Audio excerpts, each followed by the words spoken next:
More than 4 years after its release, it's fair to say Fallout 76 has come a long way since launch day, with 14 free major updates and numerous new game modes being introduced. But one aspect of the game that still causes debate, and has undergone numerous changes over the years, is the optional paid subscription service Fallout First. And with further updates late last year, and a recent influx of new players, the question is being asked again, is Fallout First worth having? It must be said that Fallout First probably has the most benefits it's ever had in 2023, but it might not be something new players need for a first playthrough, particularly completing the story questlines and tackling events, but it does offer some quality of life upgrades and extra features that might make it worth consideration. So to answer this, I'll be going through everything in detail, starting with a quick breakdown of what Fallout First is and everything that comes with it. Fallout First is a premium membership that enhances the Fallout 76 experience. Members receive access to private worlds, custom worlds, exclusive utility and cosmetic items, 1,650 atoms per month, and exclusive discounts and more. We'll be going through each of these bonuses in detail, but to become a Fallout First member you will need to pay either a monthly or yearly subscription fee. This is real world money, and it's a similar premise to the premium subscriptions found in almost any other online multiplayer title. For me, 1 month membership comes at £12, with the 12-month membership setting me back £100. Doing some quick maths, you unsurprisingly save some money if you were to purchase the 12 months in one go, as opposed to the monthly fee over 12 months. If you were to subscribe to either of these, then they do auto-renew monthly or yearly. However, they can be cancelled at any time, and this is an important detail, as a lot of the rewards you get from Fallout First will remain even once your subscription has ended. More on that in a minute. First up though, let's talk about the survival tent. The survival tent is a placeable fast travel point, which comes with a stash box, scrap box, cooking station, sleeping bag, and with some variants, an instrument or crafting bench. These can be placed or moved by opening the favourites wheel and pressing the appropriate button. Similar to placing your camp, these cannot be placed near an existing camp, workshop, or fast travel locations. You can tell if the tent has been placed once it's gone green. It's a pretty useful tool. The survival tent is great for quickly accessing your stash box or scrap box while you're out in the wasteland. There are quite a lot of variations now, including a number of standard looking tents, but also an APC and an abandoned shack. These last two are particularly good as they both come with a Tinkerer's workbench. Now this is an item that will be usable only if your Fallout First membership is still active. Once your subscription has been cancelled, you won't be able to place one, but you can still use other players' tents. A feature in every survival tent is the Scrapbox, so let's talk about that and the new ammo box next. The Scrapbox is used to store scrap and crafting components. It has no weight limit and can only be accessed by one individual. The inventory is identical regardless of where it's accessed from, and other players on the server cannot access the inventory of someone else. Using a scrap kit will send the scrap to the Scrapbox instead of the stash box. Introduced with Nuka-World on tour, a second unlimited storage box was added, this time for most ammo types, with the Ammobox. It works for most ammo types, but fusion cores and plasma cores cannot be stored inside. If your Fallout First membership expires, you can still remove items from both, but cannot store anything new, and this actually might come in handy. What you could feasibly do is get a month subscription, dump and collect as many materials and ammunition as possible before cancelling your subscription, allowing you to access what you stored while it was active, but you won't be able to add anything new. So for new players who might be progressing further through the game and are starting to run into some carry weight or storage issues, this might be a way to get around that. And if you did just get it for a month, then you'll also be keeping the Ranger armor and any exclusive cosmetic items you claim during your subscription. Starting with the Ranger armor, the iconic outfit and helmet and an exclusive player icon are available for all Fallout First members always. 2 emotes are also always available, with the funky Mothman and Protector on shuffle. The player will also keep all of these even if their Fallout First expires.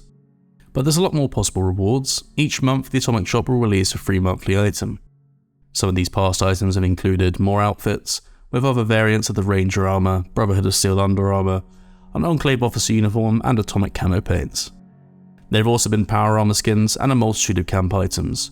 Unfortunately, unlike the Ranger armor, these old items aren't available if you were to become a member today.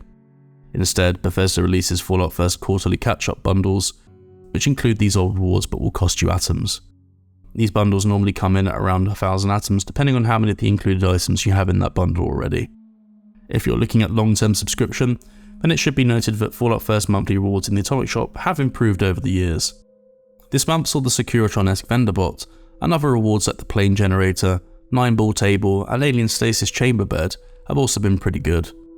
Additional scoreboard prizes are also a constant feature now, exclusive to Fallout First players, allowing players to claim additional ranks from current scoreboards. Similar to monthly rewards on the Atomic Shop, these have also improved over time.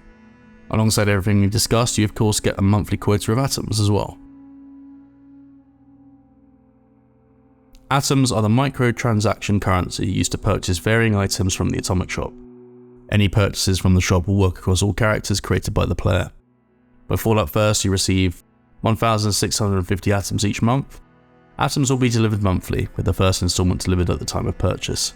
Now this probably does equate to a better exchange when you consider all the additional rewards and features from Fallout First you get, but I do think in a general sense, players who intend to buy items in the Atomic Shop regularly will get the most out of the membership. Camp builders in particular, which actually leads us nicely into two of the biggest benefits that come with Fallout First, starting with private worlds. One of the biggest selling points of this subscription is undoubtedly private worlds, essentially your very own adventure mode server. These can hold up to 8 players, and all gameplay from the online adventure mode is the same. If the owner of the private world leaves, it will stay active if another Fallout First member is on that server, or for 30 minutes if there are no more first subscribers in the world. Private worlds are really good. Load times and server stability is understandably better, and you can explore on your own or play with friends.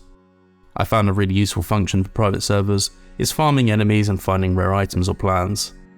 When limited time events like Hunt for the Treasure Hunter come around, a limited number of mole miner treasure hunters will spawn in different locations, and without needing to potentially compete with other players, makes hunting them much easier. If you want to take over all the workshops too, then doing it in a private server is much easier. But for camp builders too, private worlds are often the preferred place to build. This thinking was actually taken up a notch with custom worlds. Custom worlds are the next evolution of private worlds, allowing Fallout First subscribers to tweak and personalise their Fallout 76 experience. Custom worlds share some of the same features as private worlds, with a max of 8 players on one server. These differ though in a couple of big ways.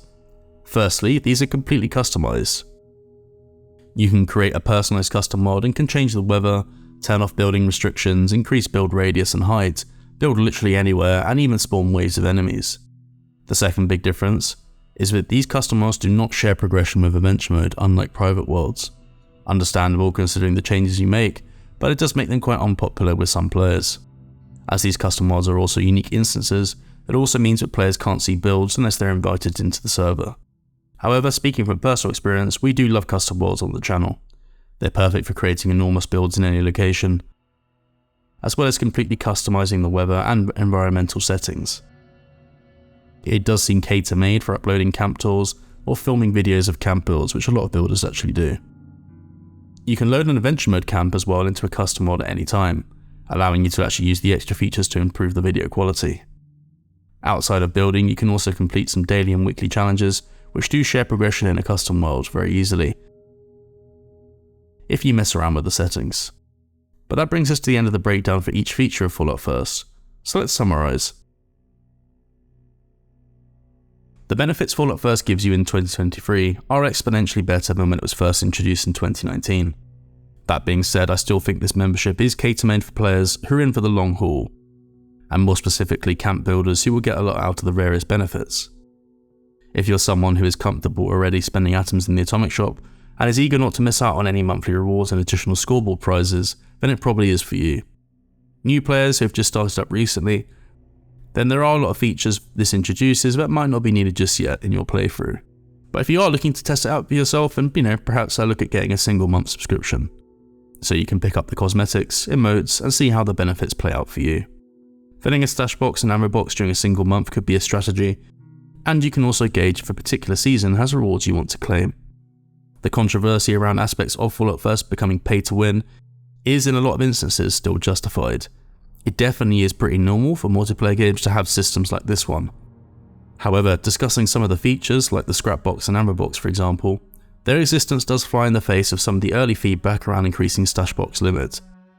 It clearly is possible to have stash boxes with an unlimited capacity in the world, Season Scoreboard rewards too are a little bit troublesome. There definitely needs to be a balance between the Fallout First perks and rewards being obtainable by just playing the game. Stacking too many good rewards behind the paywall probably won't sit well with a lot of players. But bang for your buck though, this membership delivers now. You get a lot, and ultimately I do think it's reasonable for the price that you pay. But whether it's for you will depend on what you want from this game. What do you think of Fallout First in 2023? Are you already subscribed or thinking about trying it out? Let me know what you think down in the comments. If you enjoyed this particular video, please consider subscribing to help the channel grow. With that said, I'm off. Thank you for watching, and we will see you in the next one.